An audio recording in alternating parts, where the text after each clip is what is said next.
Hoy día vamos a hablar sobre la función cognitiva denominada atención. Como definición, la atención es el proceso cognitivo por el cual el sujeto es capaz de atender a un estímulo determinado por sobre otros dentro de su entorno, priorizando un estímulo y dejando otros de lado, usándolos por una especie de filtro atencional. En general, nosotros le vamos a prestar atención a los estímulos del entorno que más nos parezcan relevantes. ¿Qué características tienen estos estímulos? Generalmente vamos a atender a los estímulos que van a aparecer rápidamente en nuestro campo de visión, de forma súbita o de forma impredecible, al azar. Esos estímulos son los que nosotros vamos a atender con nuestro campo visual y todo nuestro sistema auditivo. También vamos a atender aquellos estímulos que puedan atentar contra nuestra vida, sea de forma real o de forma imaginaria. Vamos a atender a aquellos estímulos también que nos generen algún tipo de emoción, sea esta una emoción positiva como la felicidad, ¿ya? O una emoción negativa, o nos haga sentir algo negativo, sea esto, por ejemplo, estrés, ansiedad. En general, esos estímulos van a estar en nuestra mente y vamos a atenderlos para querer quitarnos esa sensación, quitarnos esa emoción, al igual que vamos a querer estar cerca de aquellos estímulos, sean estos objetos, personas, etcétera, que nos brinden sensaciones y emociones positivas como la felicidad. Por eso es que nosotros nos gusta estar con las personas que nos hacen sentir bien, nos hacen reír y nos hacen sentir mejor incluso con nosotros mismos. Nos gusta estar cerca de ellos o interactuar con ellos para llegar y atender, ¿cierto? Para ganar, en cierto modo, esa sensación, esa emoción. Asimismo, con las sensaciones y emociones negativas. Si bien queremos todo lo contrario, queremos alejarnos de esos estímulos, de esas personas, de esos objetos, etcétera, que nos proporcionan esas sensaciones negativas, desagradables, esas emociones relacionadas con el estrés, la ansiedad. En general vamos a atender también mucho más a esas personas para querer quitarnos ese problema. Vamos a atender a solucionar el problema, a buscar la solución dentro de todas las alternativas posibles para quitarnos esa carga, para quitarnos ese estímulo constante de ansiedad, de estrés. Un ejemplo claro es cuando uno está enamorado. El enamoramiento, en cierto modo, se ha evidenciado que proporciona un cierto grado de obnubilación que hace que el sujeto tienda a atender en mayor medida a todos los temas relacionados y todos los estímulos que estén relacionados con el sujeto amado, ¿ya? Y tiende a dejar fuera o a desatender en mayor medida a los estímulos que no estén relacionados con su amado, en el momento en el que está cercano a él, o inclusive en momentos lejanos a él, ya que lo puede recordar incluso constantemente a lo largo del día. Estos estados de enamoramiento, de estrés, de ansiedad, de algún tipo de emoción positiva o negativa, van a afectar en algún grado las funciones cognitivas relacionadas con, por ejemplo, la memoria, la orientación, el lenguaje, etcétera, en un mayor o menor medida de forma negativa o de forma positiva. Entrando a otro tópico, tenemos los distintos tipos de atención. Tenemos la atención primaria, que es una atención relacionada con la orientación y la vigilia. Se denomina atención de orientación y vigilia. Es aquella en la cual el sujeto es capaz de atender a los estímulos de su entorno y ser consciente de ellos, estar alerta a lo que sucede alrededor y a los estímulos que le aparecen dentro de su entorno. Tiene que ver con la capacidad de estar vigil y alerta.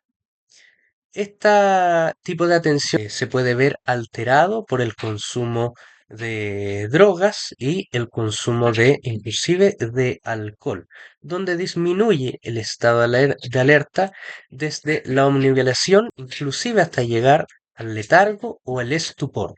En casos más graves, por ejemplo, de una intoxicación alcohólica o por algún tipo de drogas, de estupefaciente, lo que va a conllevar consigo, obviamente, que el sujeto no pueda prestar atención a los estímulos de su alrededor, y inclusive a las personas que lo rodean o que le están hablando.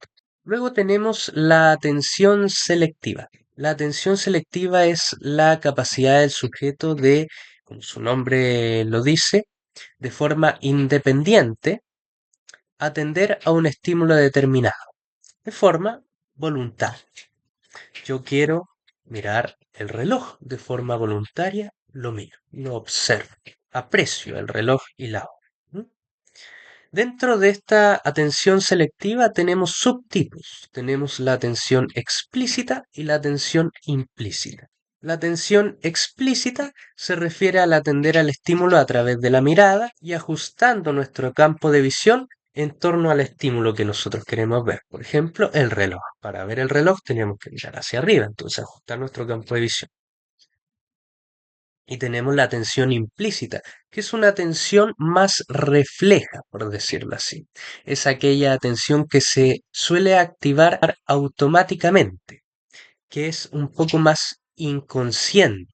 Es una atención refleja que se va a dar cuando se evidencien estímulos que pueden atentar contra nuestra vida o que aparezcan súbitamente, y esos estímulos son los que nos roban la mirada, nuestro campo de visión y nuestra atención.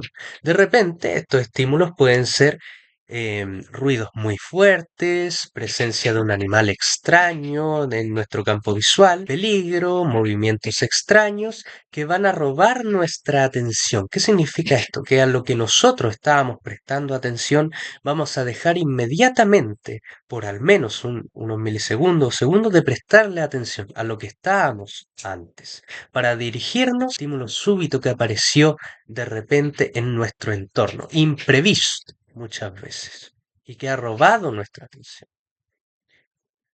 Esta atención refleja es una atención que nos permite mantenernos en vida y promueve nuestra supervivencia, ya que sin ella no podríamos actuar rápidamente frente a un peligro y tendríamos mayores posibilidades incluso de morir. También tenemos la atención sostenida. Como su nombre lo dice, es cuando el sujeto es capaz de prestar atención a un estímulo determinado de su entorno, sea un objeto, una persona, etcétera, de forma continua, sostenida a lo largo del tiempo, generalmente por un mediano, un largo periodo de tiempo. Luego tenemos la atención dividida, que es la capacidad del sujeto de, como su nombre lo plantea, dividir su atención frente a dos tareas que involucran similares funciones cognitivas o similares capacidades para poder ser ejecutadas y completadas. Por ejemplo, es realizar operaciones matemáticas de suma, resta, división y multiplicación. Podemos en una tabla estar sumando y en otra tabla estar restando o multiplicando y dividiendo. Y en general vamos a utilizar casi las mismas capacidades para hacer esa misma tarea. Luego tenemos la atención alternante, que es similar a la atención dividida, pero tiene sus matices. Es la capacidad del sujeto de alternar de una tarea a otra su atención y poder completar ambas, de ser posible, pero que estas dos tareas son diferentes, de tal forma que necesita de capacidades distintas el sujeto para poder completar. Son tareas diferentes. Un ejemplo de esto, y que se da mucho, no se debería hacer tampoco, es cuando uno va manejando y mientras va manejando va escribiendo por el celular o va en una llamada, va contestando algún mensaje o va contestando el teléfono mientras va manejando. Dos tareas completamente distintas, ¿ya? Que involucran procesos distintos. Pasando a otro tópico, tenemos diferentes síndromes y alteraciones atencionales. Dentro de estos tenemos las alteraciones en la orientación y la vigilia. Las vamos a separar. Primeramente, las alteraciones en la vigilia, que tienen que ver con alteraciones relacionadas con el estado de alerta del sujeto. Pasar de un estado de alerta totalmente cuerdo y vigil a estado de obnubilación, de letargo, estupor, inclusive hasta llegar al estado de coma. Y esto puede suceder por diversas enfermedades metabólicas, enfermedades mayormente médicas, eh, aunque también pueden suceder por enfermedades neurológicas, neuropsiquiátricas, ¿ya? Que pueden alterar el estado de alerta. También pueden ser debido a enfermedades neurodegenerativas que pueden estar en su estado más avanzado y afectar este estado de alerta, siendo las cortezas más primitivas, las encargadas de mantener esta función. Luego tenemos las alteraciones en la orientación, que tienen que ver con la incapacidad del sujeto de orientarse en espacio y tiempo. En espacio se refiere a la incapacidad del sujeto de saber dónde se encuentra, ¿ya? Desatender, ¿cierto? Desatender dónde se encuentra, dónde ha caminado, dónde ha viajado, ¿ya? No entender dónde está en su entorno. Y la orientación en tiempo tiene que ver con no entender, ¿cierto?, en qué horario se encuentra, en qué día está, en qué año se encuentra. Si es día lunes, si es día viernes, si es 25, si es 10 de diciembre, no saber las fechas ni horarios. Luego tenemos las alteraciones de la atención anterior. Estas alteraciones tienen que ver con alteraciones cercanas a la zona del lóbulo frontal, en esta parte de adelante de nuestro cerebro, ¿ya? Y en general tiene que ver con las alteraciones de las funciones ejecutivas también, ¿ya? Que van a dificultar este proceso atencional. Tenemos diversas enfermedades y síndromes.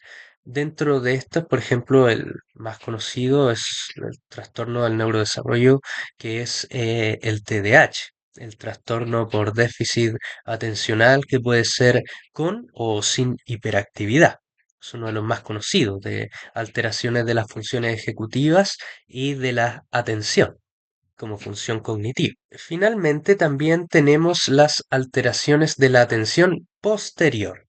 Son aquellas alteraciones atencionales relacionadas con la parte detrás de nuestro cerebro, cerca a la zona occipital, y tiene que ver con la incapacidad del sujeto de poder atender a ciertos estímulos del entorno, ya debido a a la incapacidad de percibirlos dentro de su campo visual, a pesar de que su visión y su campo visual estén indemnes e intactos, pero cerebralmente han sido dañadas por una u otra razón, algún tipo de traumatismo, algún tipo inclusive de enfermedad neurodegenerativa. Dentro de estas alteraciones se encuentran las heminegligencias, unilaterales o bilaterales.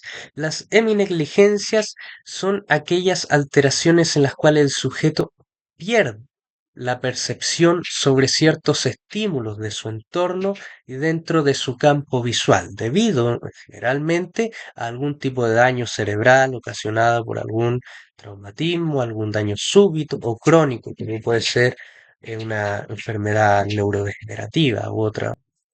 En general, las heminegligencias suelen ser del tipo espacial. Las heminegligencias espaciales se presentan en una mayor medida en los adultos mayores y en las personas en general que han sufrido algún tipo de traumatismo, daño cerebral localizado o generalizado en el hemisferio derecho.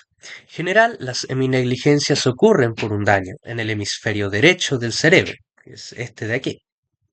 Incurren los síntomas y signos de forma contralateral a la lesión. O sea que la mayoría de las heminegligencias espaciales son producidas por un daño cerebral en el hemisferio derecho. Vamos a tener la sintomatología y los signos relacionados con la parte izquierda de nuestro cerebro, la parte izquierda de nuestro cuerpo y la parte izquierda de nuestro campo visual.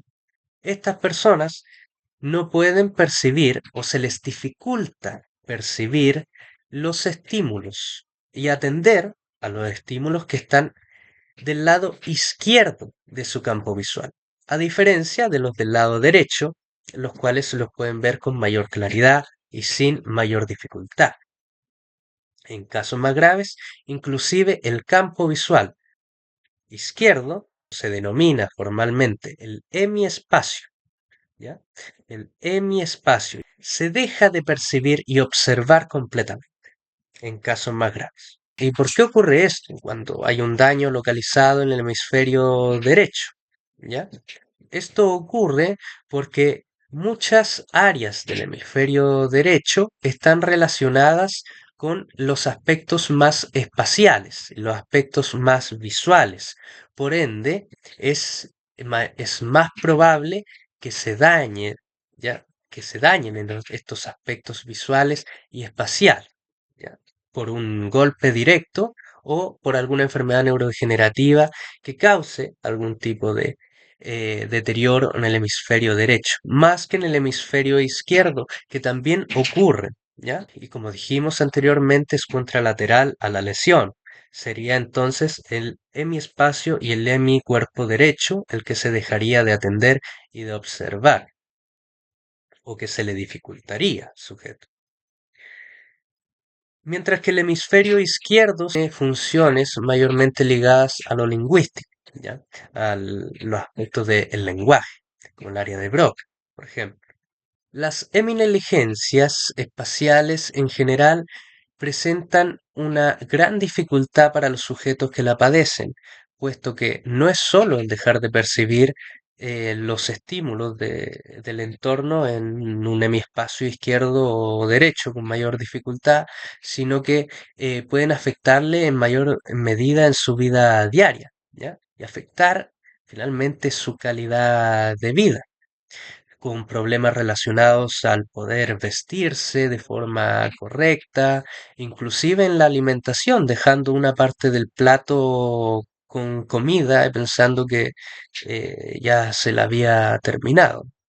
Gran parte de lo que hace el sujeto en su vida lo hace a partir de los ojos y por ende de su campo de visión, por lo que le va a afectar en gran medida, inclusive en lo laboral al sujeto, afectando su calidad de vida. Tenemos también otros tipos de heminegligencia que también se ven, aún así en menor medida. Tenemos, por ejemplo, la heminegligencia representacional, que es similar a la espacial, pero relacionada con la imaginación, ¿ya? Con la imaginería. Tiene que ver con la capacidad de percibir, ¿cierto? Las imágenes visuales, ¿cierto? Que de nuestras representaciones mentales, de lo que nosotros estamos imaginando de la parte izquierda o de la parte derecha, dependiendo de la localización del daño, ¿ya? Viendo solo, por ejemplo, las imágenes del lado izquierdo o del lado derecho dentro de su propia imaginación. Tenemos la heminegligencia personal o la hemisomatoagnosia, que es la incapacidad del sujeto de percibir su hemicuerpo, tanto izquierdo o derecho, generalmente el izquierdo por daño axonal neuronal derecho, ¿ya?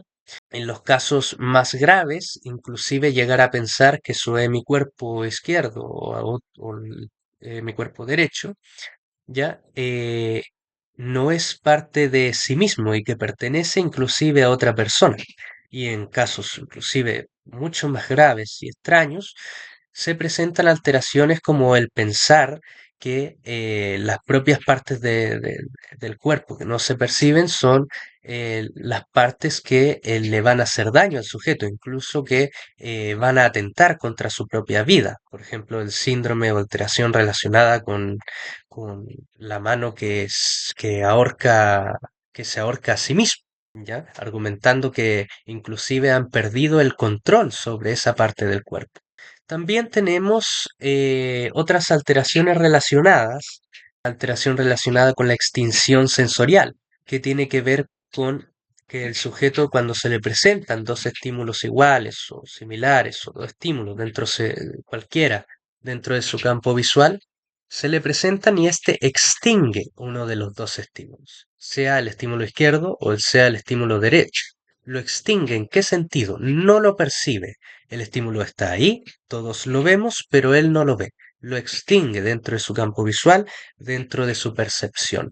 Pero recordemos que su visión está intacta y que es solo producto del daño cerebral. Tenemos estas y otras alteraciones relacionadas con las seminegligencias y los procesos atencionales, pero en general estas son las relacionadas con la neuropsicología. Terminando con el video, muchas gracias por verlo. Espero que estén aprendiendo mucho y que sea un aporte para ustedes. Chaito, nos vemos.